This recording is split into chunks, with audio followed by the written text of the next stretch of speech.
Jedi Grandmaster Yoda was born 896 years before the Battle of Yavin, less than 2 centuries after the new Sith Wars and the apparent extinction of the Order of the Dark Lords. His species and origin were unknown, and even the circumstances under which he joined the Jedi Order were shrouded in mystery, though legend holds that he was trained by the Hissarian Jedi Master Nakata Del Gormo on the swamps of Dagobah. What is known is that he trained his first Padawan and attained the rank of Jedi Master at the age of 96 in 800 BBY. Eventually, he was granted the title of Grandmaster and was given a lifelong seat on the Jedi Council. Yoda ultimately had the misfortune of presiding over the twilight of the old Jedi Order. The Sith, having survived the final Battle of Ruusan, had gone into hiding, quietly infiltrating and undermining the Republic's political system, their schemes culminating with the start of the Clone Wars. With the Jedi forced into a military role they were never meant for, Yoda watched helplessly as the organization was bled dry by wartime attrition before being utterly destroyed by Sith treachery.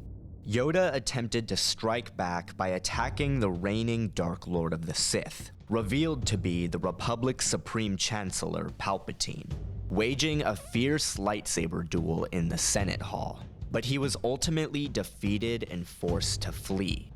Going into hiding on the swamp world of Dagobah, Yoda trained Luke Skywalker in the Jedi ways before dying of old age in 4 ABY.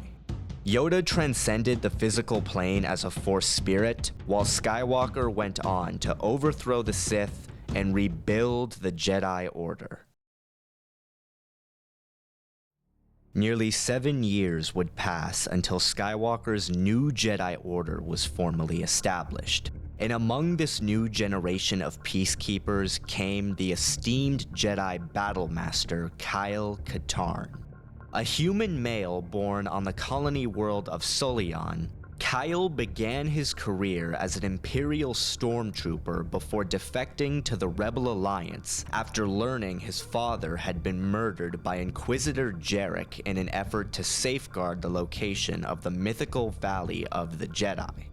Guided by the spirit of the Jedi Master Q-Ron, Katarn fought his way through Jarek's band of Dark Jedi before defeating the Inquisitor in a climactic duel at the Valley's epicenter.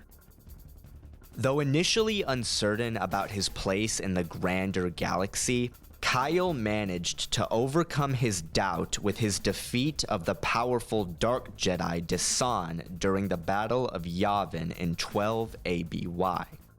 Now a fully fledged Jedi Master, Kyle Katarn would go on to achieve unparalleled prowess in the art of lightsaber combat, training many of the NJO's most esteemed field agents and surviving the Yuuzhan Vong's invasion of the New Republic.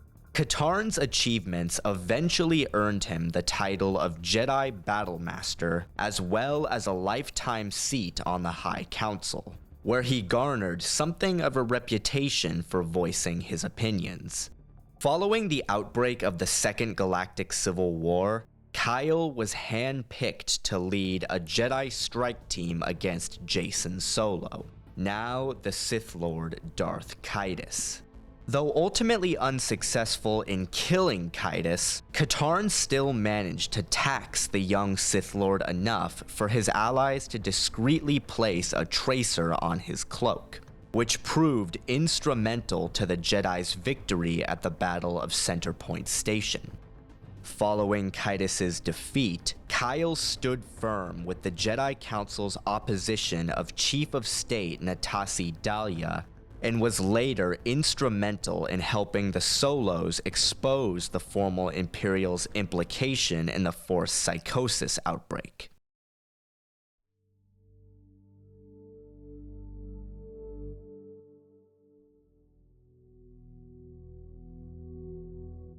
Although much of his early development has not, and likely never will, be thoroughly explored, there is no question that Jedi Grandmaster Yoda was the greatest light-side force wielder of his era.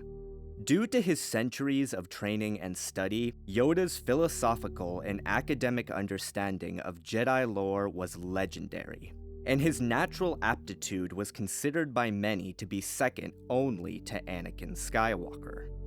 Though not a committed physical combatant, Yoda's diminutive and aged physique, coupled with the flamboyant nature of the Ataru style, required him to develop a prodigious mastery of force empowerment.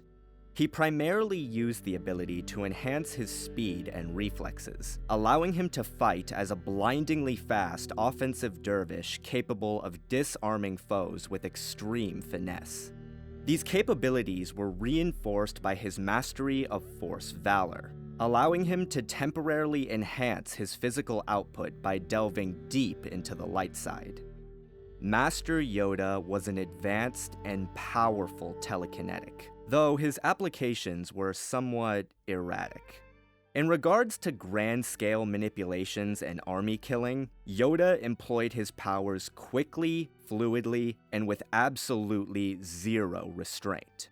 During the invasion of Thustra, he conjured force waves with enough kinetic energy behind them to devastate an entire battalion of King Ulrich's soldiers. 2 years later, at the Battle of Coruscant, he summoned up enough force power to lift an army of droidekas into the flight path of dozens of CIS fighters and push multi-troop transports back into their landing craft before forcing the landers to collide with one another. However, when it came to personable combat, Yoda's offensive TK abilities were far less efficient. Not only was he noticeably slower on the draw, but his applications were largely devoid of technical sophistication. While this may seem like quite incongruous behavior for such a renowned force wielder, I see this inconsistency instead owing itself to two distinct factors. The first is logistics, chiefly the vastly greater concentration and effort required of any force wielder to override the powers of other adepts. The second is the Grandmaster's personal mentality regarding combat. As noted by multiple sources, Yoda functioned predominantly as an educator, holding strong reverence for pacifist Jedi philosophy. How am I to know the good side from the bad? You will know when you are calm, at peace, passive. The Jedi uses the Force for knowledge and defense, never for attack. Due to this strong distaste for violence, Yoda's combative use of the Force was based predominantly around defense and retaliation, using his powers to negate the offensives of opponents, rather than simply sweeping them away with unrestrained ethereal fury. As mentioned previously, though his direct attacks were relatively straightforward, his reactive counters were incredibly varied. When a Yin Chori warrior opened up on him with a blaster and Jedi Knight Soon Bates attempted to intervene, Yoda responded by seizing Bates in a Force grip and lifting him clear, while simultaneously deflecting the shot with his bare hand, yanking the warrior's weapon from his grasp, and slamming him into a wall. When Count Dooku and Darth Sidious attempted to pelt him with engine components and debris, Yoda responded by subtly undermining the Sith's control over the items, then pushing them harmlessly away. This isn't to say that the Grandmaster was incapable of directly penetrating the defenses of other Force adepts. He can and does, but whenever confronted by foes of equal or near equal power, Yoda has always, and I mean always, opted to use his Force abilities for defense and lead his aggressive attack sequences with his lightsaber. As detailed by his character sheet, Yoda's telekinetic barriers were top tier. While he has had his defenses breached by Darth Sidious, that's a phrase you can apply to most people, so I won't harp on him much for that. Though the Grandmaster's upper limit in the healing arts is a bit unclear, he has employed such powers to recover from injuries and improve his combative longevity. Yoda's strong attunement to the living force allowed him to develop into a formidable telepath. He has used mental persuasion to erase memories, force concealment to hide his signature, and force bonds to allow for the communication across vast distances. On a more intricate level, Yoda could utilize the advanced Jedi battle meditation ability to bolster the morale and fighting spirit of his allies while demoralizing and confusing the enemy. Additionally, he also boasted a strong facility with farsight, able to catch glimpses into the future, though they were at times involuntary. Although he lacked any talent with offensive energy-based powers, Yoda possessed a tremendous level of aptitude with Tutaminis, using the ability to deflect blaster bolts with his bare hand, and more impressively to manipulate and redirect Force lightning. However, the Attack of the Clones and Revenge of the Sith novelizations do note that the Grandmaster had to put in a considerable amount of effort into neutralizing Dooku's and Sidious's electric barrages during their respective bouts, so he was not without his limits. Yoda is perhaps most famous for his ability to transcend the physical plane as a Force spirit, surviving his physical death and maintaining his individuality as an entity of the light side. While this power obviously has no combative applications, it speaks volumes about the strength and depth of the Grandmaster's connection to the life force of the universe.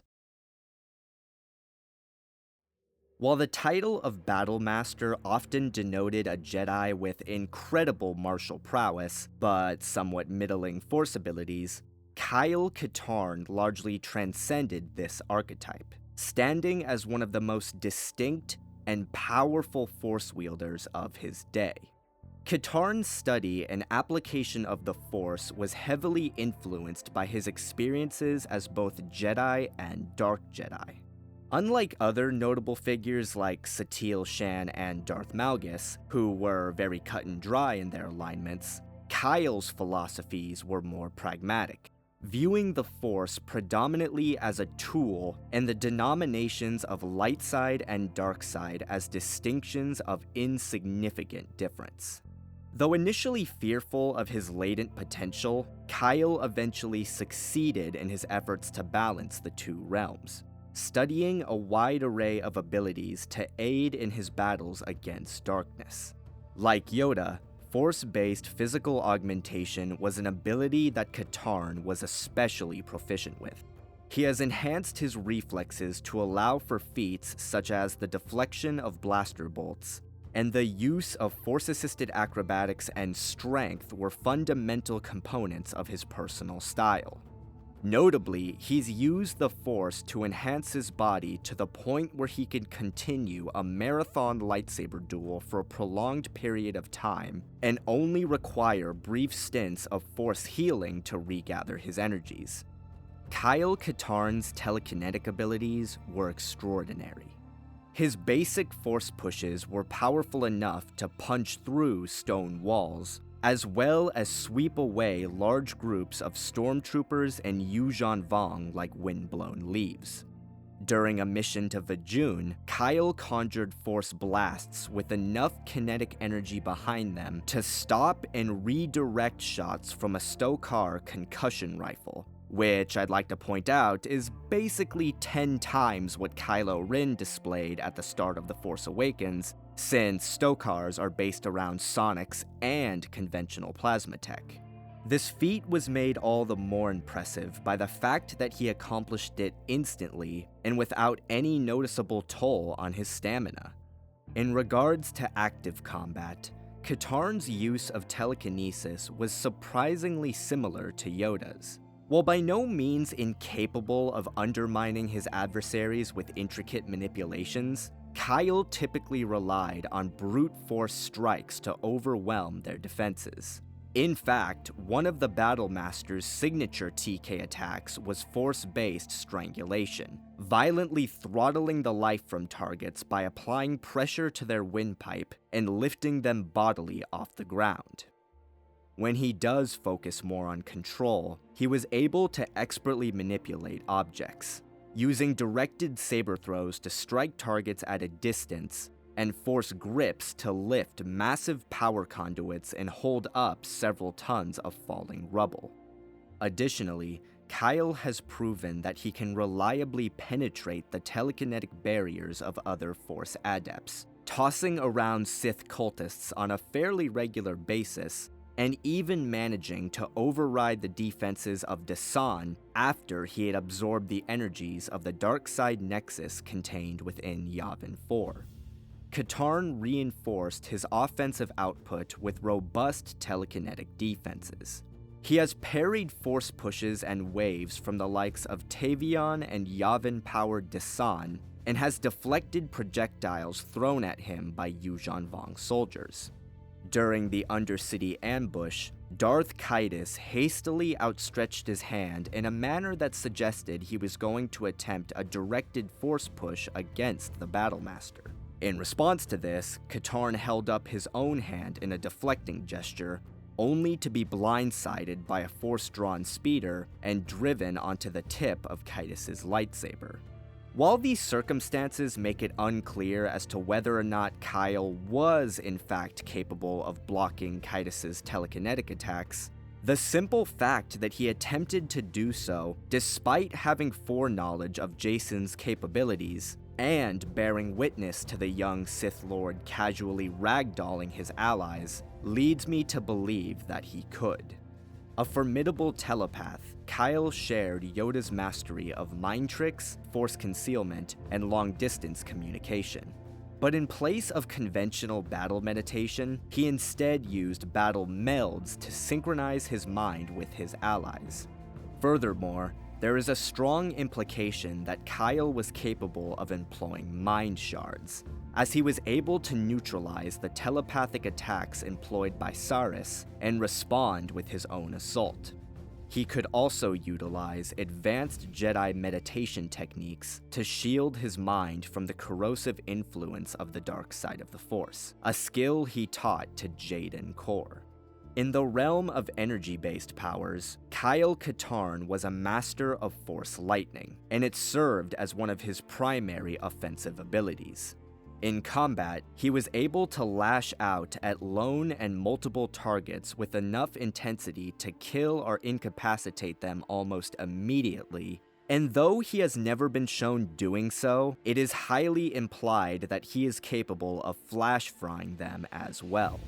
For defense, he developed skills with force protection and force absorption, notably using the former to shield himself from the acid rains of Vajun. Finally, we come to Kyle's most controversial powers, the Dark Shear and the Sever Force ability. Also known as the Spear of Midnight Black, the Dark Shear manifested itself as an invisible spear comprised of pure darkside energy that was capable of punching through passive telekinetic barriers with ease and killing targets instantly. Sever Force was the exact opposite, cocooning a target in light side energy to cut their connection to the Force, usually just temporarily, but permanently if desired. Although both feats are strongly implied to be time-consuming and labor-intensive without an external source of Force energy such as the Valley of the Jedi to draw on, it's easy to see how an enemy would be disabled by them. Grandmaster Yoda clearly holds a deeper philosophical and academic understanding of the Force than Kyle Katarn, and is most probably the stronger of the pair in terms of raw power. But in terms of how they stack up against one another, this is still far from a one-sided contest. As you all know from my previous videos, I believe that Count Dooku and Kyle Katarn are dead equals in terms of their respective ability to use the Force. And while I don't usually like to judge matchups in this way, I do think that the dynamic between Yoda and Katarn mirrors the dynamic between Yoda and Dooku. Like Dooku, Kyle is a frickin' beast, and quite an accomplished academic in his own right. And though Yoda's overall capability definitely exceeds his, he can still contend. In fact, if I were to judge this section purely on the basis of general offensive application, I would definitely give the edge to Katarn, as he, again, like Dooku, boasted a wider arsenal of combat-oriented force powers with a greater level of speed and precision than Yoda. His tendency to use several of his abilities in coordination with one another is an especially notable advantage, since it provides him with a wider range of attack options. However, as was the case on Geonosis, Yoda's greater strength in the Force, coupled with his defensive focus, largely make up for Kyle's skill advantage. He may not match the Battlemaster's ability to mount a frontal assault, but he doesn't necessarily need to since he has counters to everything his opponent can level against him. Katarn may be less reliant on the Force empowerment and Force healing abilities, but Yoda has proven that he can match his performance in both areas. Both are formidable wielders of telekinesis, and can effectively integrate such powers into their fighting methods. While I really want to stress the fact that Kyle has indeed replicated many of the grand-scale feats that Yoda has displayed, he doesn't go about them with the same level of ease or control. This applies both in large-scale manipulations and single combat. Sure, Katarn can conjure devastating pushes, chokes, and saber throws at a much faster rate than Yoda, but the effectiveness of these attacks is still reduced sharply by the Grandmaster's refined force barriers. As usual, the effectiveness of telepathy cancel out. Though credit where credit is due, Yoda is easily the superior telepath. Katarn's aptitude with the Dark Shear and Sever Force are impressive feats, but these powers are too labor-intensive to be of much use in combat. In the realm of energy-based powers, Kyle may have a wider range of abilities at his disposal, but again, he wasn't bringing anything to the table that Yoda couldn't deal with. Katarn's lightning packs enough of a punch to force Yoda onto his back foot, no question, but it doesn't go far enough to override the Grandmaster's application of Tutaminis, Emperor Vitiate vs. Revan style. Furthermore, while Kyle's practice of both force protection and force absorption serves him well in the field, Yoda wasn't capable of any of the attacks that Kyle could defend against, unless he could spit acid from his mouth. The most important factor in this comparison is not their force abilities in general, but their force-based tactical sensibilities. If Kyle Katarn possessed Revan's or Obi-Wan Kenobi's inclinations, i.e. subtly undermining his opponents by applying conventional abilities in unorthodox sequences, I could very well envision a sequence where he whittles down Yoda's defenses with his staccato attacks. Problem is, he doesn't. Again, very much like Dooku, Katarn is going to try and match Yoda blow for blow in a head-on assault, rather than finding some way to subvert him. This battering ram approach may allow him to gain the edge in the initial stages of the fight, but it also leaves him vulnerable to Yoda's fluid offensive counters. As a staunch defensive force wielder, Yoda is all about wearing his enemies down by negating their offensives and retaliating with both precision and massive amounts of power. A strategy that would be very effective against Katarn due to his overwhelming focus on direct attacks. However, this doesn't mean that Yoda's retaliations would spell instantaneous death for his opponent. Lightning still serves Kyle very well as a distractionary tool to break the Grandmaster's momentum. Saber throws have been proven effective in cutting off Yoda's preferred line of attack. And if Kyle can block TK surges from Yavin-powered Desan, and even implicitly do so for Darth Kaitis, then the idea of him at least partially doing so for Yoda is not at all far-fetched. If a pure Force duel were to ensue between these two, what we would have, as you'd probably expect at this point, would be a contest that almost perfectly mirrors what played out between Yoda and Count Dooku in Attack of the Clones.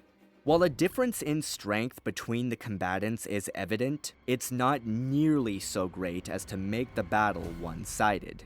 Each is able to take what the other is bringing to the table and respond in kind for the majority of the fight. However, whereas the best Kyle Katarn could do is contend with his adversary, Yoda could be expected to come ahead in the long term. Grandmaster Yoda gets the edge as a Force wielder.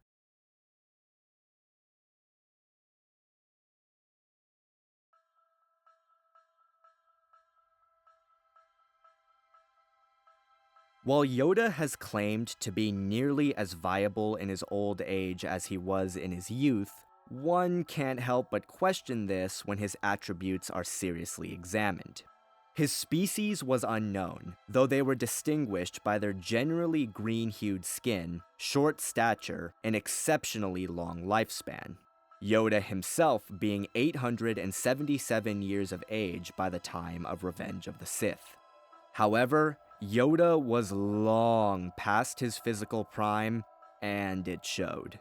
His muscles were racked with arthritis, forcing him to rely on a Rocher wood cane to maintain basic mobility. His usual walking pace was little more than a trot.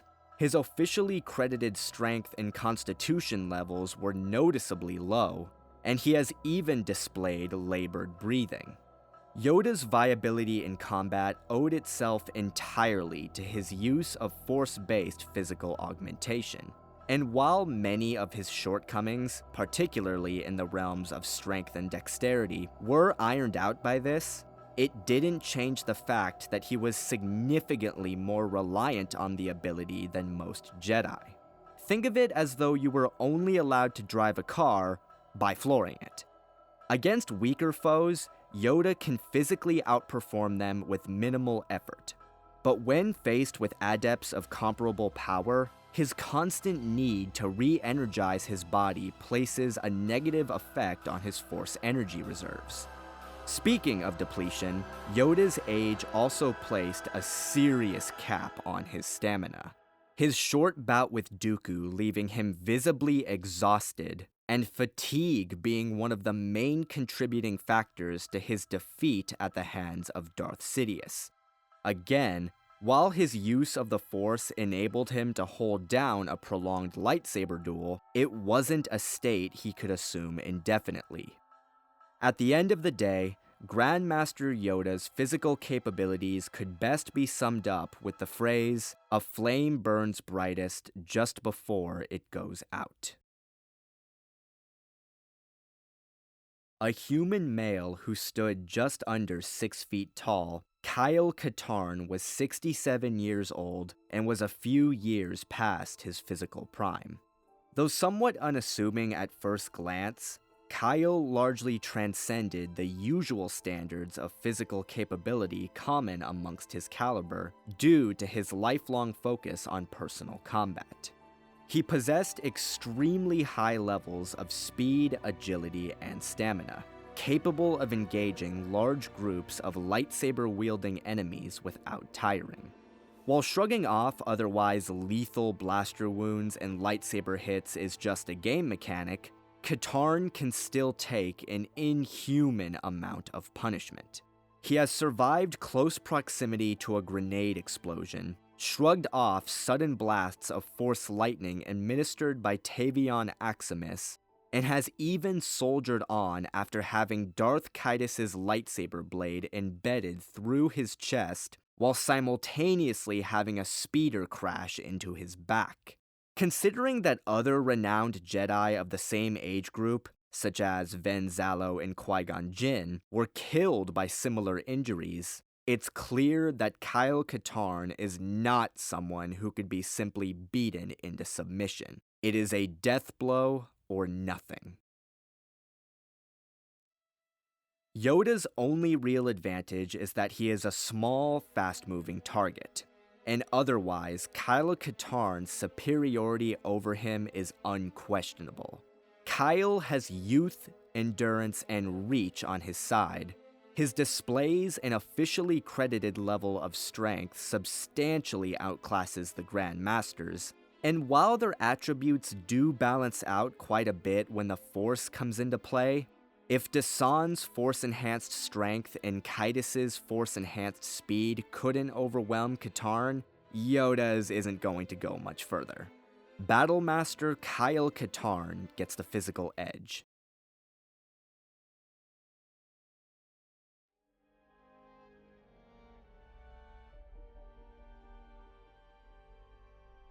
Grandmaster Yoda was widely regarded as the greatest lightsaber master of his era, and hailed as one of the finest instructors in the Order's history.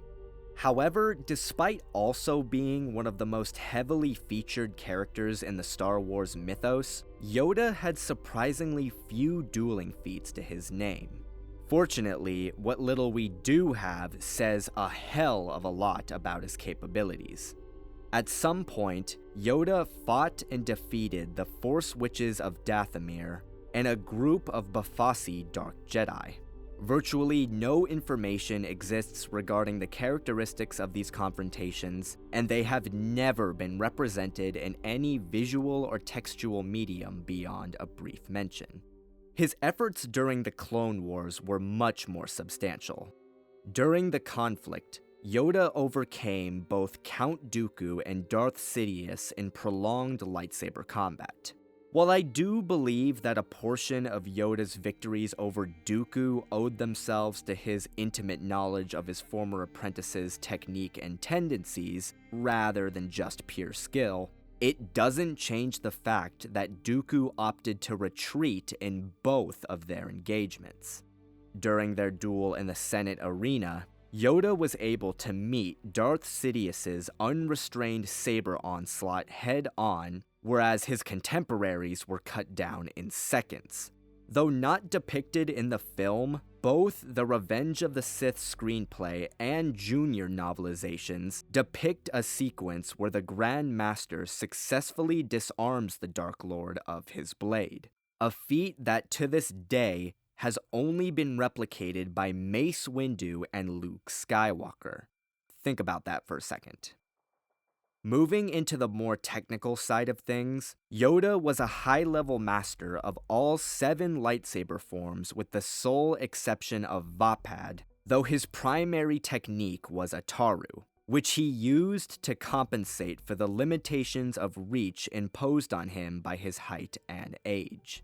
Also known as the Way of the Hawkbat, Ataru was the 4th form developed and the most acrobatic of them all, using elaborate flourishing swordplay reinforced by force-assisted acrobatics and physical combat techniques to outmaneuver and overpower opponents.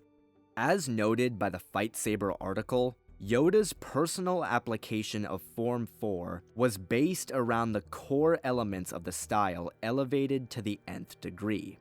These elements were known as the Su-Ma rotations, which represented the 3 axes of motion possible in a 3-dimensional space. There was Jun-Su-Ma, spins, Ton-Su-Ma, somersaults, and En-Su-Ma, cartwheels. Each of these techniques factored heavily into the Grandmaster's style and formed the backbone of his blade work. Equipped with a green Shoto saber, Yoda's offense was as overwhelming as they came. He would engage with a barrage of slashes and unarmed strikes, and keep that barrage going for as long as it took to shatter his foe's defenses. However aggressive and wild as he was, he didn't throw himself into fights with total reckless abandon. Unlike more conventional Ataru practitioners like Satele Shan, who led their offensives with the one-directional Hawkbat swoop maneuver, Yoda displayed a clear preference for the Saber Swarm, which was a series of short strikes aimed at an adversary's flank to undermine their defenses. While Form 4 obviously took center stage in Yoda's offensive, due to the fact that his limited strength and reach essentially made Djemso and Juya useless to him, his technique also displayed elements of Makashi and Naiman, namely in his use of the Sum Gem disarming strike and his deft integration of force powers into his lightsaber sequences. Though Ataru is noted to lack defense, Yoda compensated with his mastery of Surisu, using an intricate combination of blocks and parries to shunt aside strikes as they came, while a minimalistic shift of weight and stance enabled him to perform deft evasions. That being said, he has had his defenses penetrated by Dooku before he could complete his transition, though that phrase in and of itself should tell you just what it takes to pressure the Grandmaster's guard. Similarly to his force abilities, the technicals of Yoda's style also made it nigh impossible for dedicated offensive heavyweights like Sidious to overpower him in a direct assault, as his small size and agility enabled him to simply evade their attacks, get inside their guard, and cut them down almost immediately. Though some of Yoda's success as a martial combatant can easily be attributed to his knowledge of all 7 forms and his tremendous speed, his skill was undeniable. And again, like with his force abilities, against a lower caliber adversary, he was practically untouchable, capable of dealing with nearly anything leveled against him, and responding with greater force in all areas. However, one must not mistake mastery for perfection. As noted by the Jedi Path, Form 4 practitioners are almost always on the offensive, with the style itself being an exhaustive practice. This means that Yoda, by his nature, burns off a lot of energy in combat, which makes his style unsustainable in the long term. And due to the fact that it was based on the enhancement of the Ataru norms, this also meant that his weaknesses in a duel were tied directly to those of the form, such as when Luke Skywalker defeated him in a sparring match after sussing out his teacher's patterns and breaking his Suma rotation with a saber throw. While I certainly don't agree with the notion that Yoda's Ataru was completely textbook, no one can deny that his application was far more conventional than the variant employed by Qui-Gon Jinn. Whereas Jinn compensated for Ataru's lackluster sustainability by shifting his focus over to strength, Yoda simply elevated the fundamentals to such an insane degree that the most basic prerequisite for exploiting his weaknesses would be a Tier 1 application of Makashi, Surisu, and defensive Djemso. And the number of characters who could realistically meet such a demand is pathetically small. This isn't to say that Yoda was unintelligent in the development of his style. It's just that there were certain options available to him that he didn't take due to his disdain for combat. Easily one of the most prolific generals of his day, Yoda was a cunning and skillful strategist, distinguished for his ability to turn the tide of even the most seemingly hopeless of situations. To this end, his battlefield conduct was based around keeping his options open, using confusion and disarray to systematically dismantle an opposing army, and letting his enemies do the work for him. When confronted by a lone adversary, his typical response, as mentioned, was to lead an aggressive assault with his lightsaber, with force abilities worked in as needed. While not an inherently flawed strategy, its relative simplicity does speak to Yoda's relative inexperience, as well as his success in other combat scenarios. On the whole, Grandmaster Yoda was easily the greatest academic master of lightsaber combat of his era, and though by no means infallible when it came to applying his skills in single combat, any fight with him was guaranteed to be an uphill one regardless. A veteran of many wars with the scars to prove it, Jedi Battlemaster Katarn was regarded as one of the greatest lightsaber duelists of his era, and like Yoda, was hailed as an exceptional instructor in the art. Throughout various media, Kyle is often held in the highest esteem, having been compared directly to Luke Skywalker in regards to his skills with the blade. In fact, Skywalker himself has stated that Katarn was on equal terms with Kip Duran, who I'd like to point out has sparred equally with both Luke and Jaina Solo, and exceeded his fellow Council Master Silgal in regards to his swordsmanship. Over the course of his career, Kyle, to put it bluntly, was a dark side killer. During a mission to Ruusan, he defeated Inquisitor Jarek and his 6 Dark Jedi at the Valley of the Jedi. At the height of the Empire Reborn movement, Kyle defeated scores of remnant Imperial stormtroopers and dozens of saber-wielding Sith cultists. While the game states outright that these cultists weren't exactly masters when it came to lightsaber combat, the simple fact that he was able to engage them en masse with only a few years of training under his belt cannot be overlooked. He also vanquished Tavion Aximus, a powerful Dark Jedi, and her master Desan after he had absorbed the power of the dark side nexus bound within the Yavin 4 temple. Considering that Desan, prior to his enhancement, was capable of going toe-to-toe with and arguably defeating Luke Skywalker, this indicates a ridiculously advanced skill level. Finally, and definitely most notably, Kyle Katarn fought the Sith Lord Darth Caedus during the Second Galactic Civil War. While Kyle was unsuccessful in killing the young Sith, Caedus himself expressed wariness upon seeing the Battlemaster, citing him as a serious threat, and even panicking when the Battlemaster began to coordinate with his Jedi allies.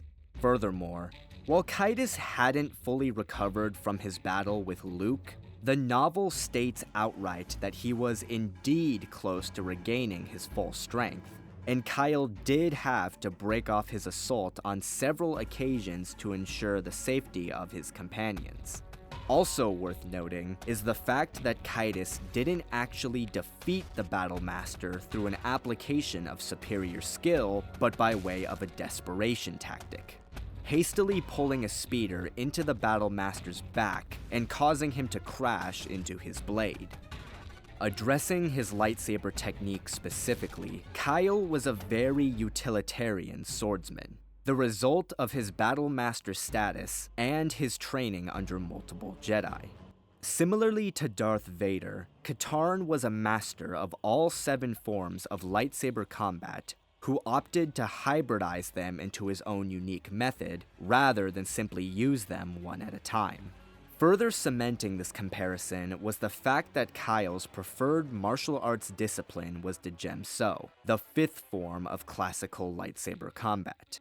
Also known as the Way of the Krayt Dragon, Djem So was developed in answer to the perceived offensive deficiencies of Form 3, and was built around the tactic of maintaining a strong defense and backing it up with strength-based counteroffensives. Armed with a long-handled lightsaber with a blue-hued blade, Kyle's saber offense paired off directed strength moves with dynamic full-body maneuvers in acrobatics, using pin-accurate power blows to either shunt aside or lock up a foe's blade, then quickly executing them with a speed-based attack flurry or sweep.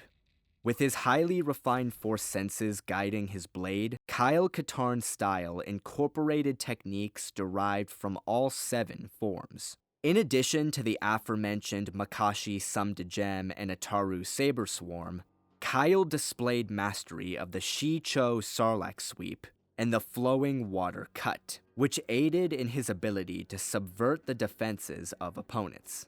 As noted by the novel Dark Force Jedi Knight, Kyle also possessed some skill with Jar-Kai dual-blade fencing, capably wielding a briar pistol in tandem with his lightsaber during his battles against the Empire.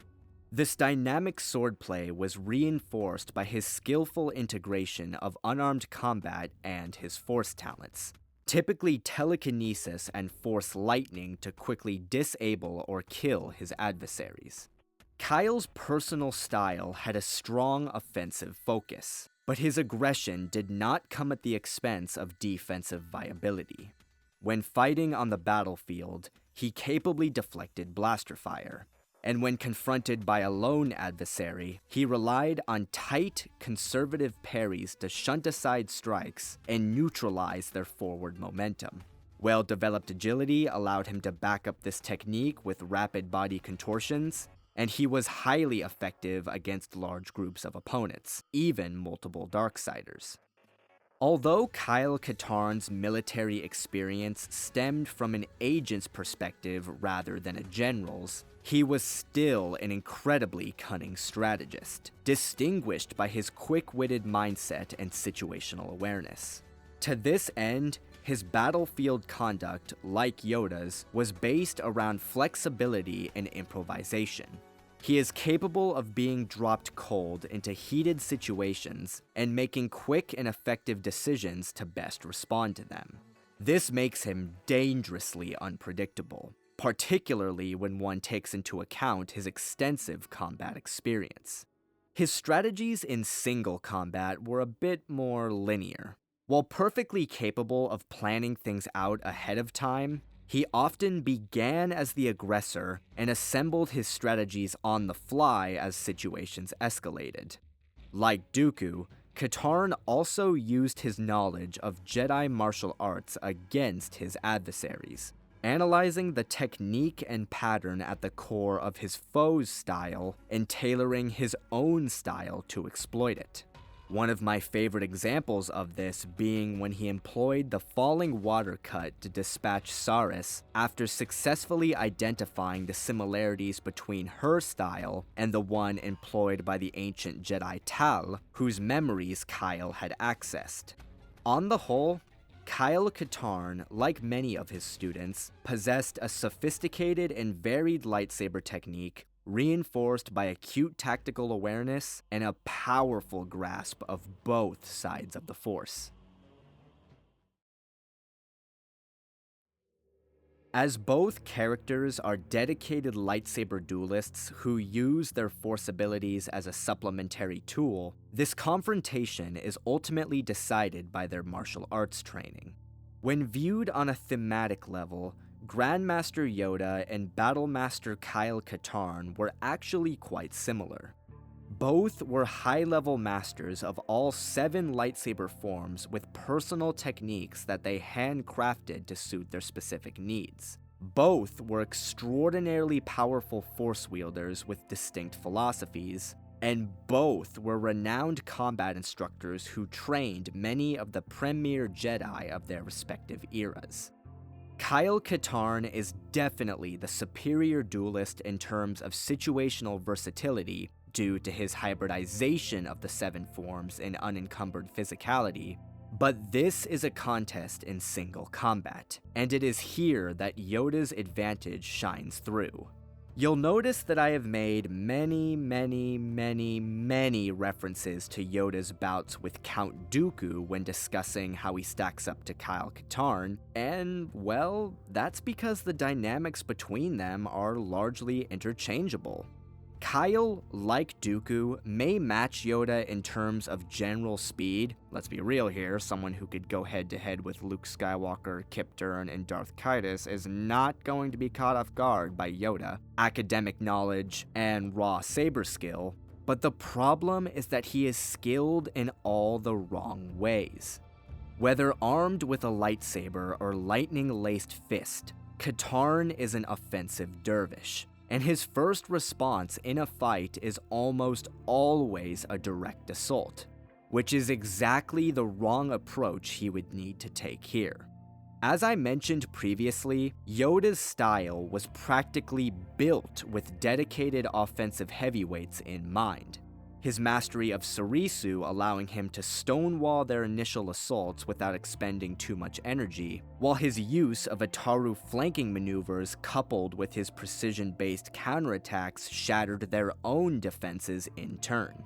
This mix of techniques was bolstered by the fact that Yoda was a small, fast-moving target, which left him much better optimized to get inside the opponent's guard than his competition. It's for these reasons that fighters like Revan, Darth Zana, and Obi-Wan Kenobi, who I do not view as superiors to Kyle Katarn, have a better chance of defeating Yoda than Kyle does. It's not that they're superior combatants, it's just that they employ techniques and strategies that largely work against Yoda's preferred methodology. Powerfully defensive lightsaber styles backed up by varied tactical awareness and staccato use of the Force. Katarn has more than enough of the technical skill and power, but he lacks the tactical inclination to pull something like that off. It's almost like asking Kit Fisto to slow down. Yes, Kyle can adopt a brick wall defensive posture when absolutely necessary, but he's not going to be operating at his usual tier 1 level of skill since it's simply not his default fighting mode. However, all this doesn't mean that Kyle Katarn would be defeated immediately, as he, again, like Dooku, is still powerful enough to contend with Yoda. The only aspect of this fight that works against Kyle Katarn is that his emphasis on direct offensives in both saber combat and force abilities is simply not a viable strategy, since overpowering an opponent as powerful as Yoda in a head-on assault is simply impossible. As you'd probably expect at this point, the battle between Grandmaster Yoda and Battlemaster Kyle Katarn would play out like a combination of Yoda's duels with Count Dooku on Geonosis and Vajun. Kyle's linearity and stylistic shortcomings would prevent him from assuming his usual domineering role, but he would not be overwhelmed immediately, and would be able to contend with Yoda quite effectively in the initial engagement. However, his final defeat would be inevitable, and though he would likely attempt the integration of his Force abilities to combat this, the most he would accomplish would be to drag the fight out. Realizing that he had lost control of the engagement and was heading rapidly towards disaster, Kyle would follow the example set forth by Dooku and attempt to create an opening to allow himself to disengage and retreat.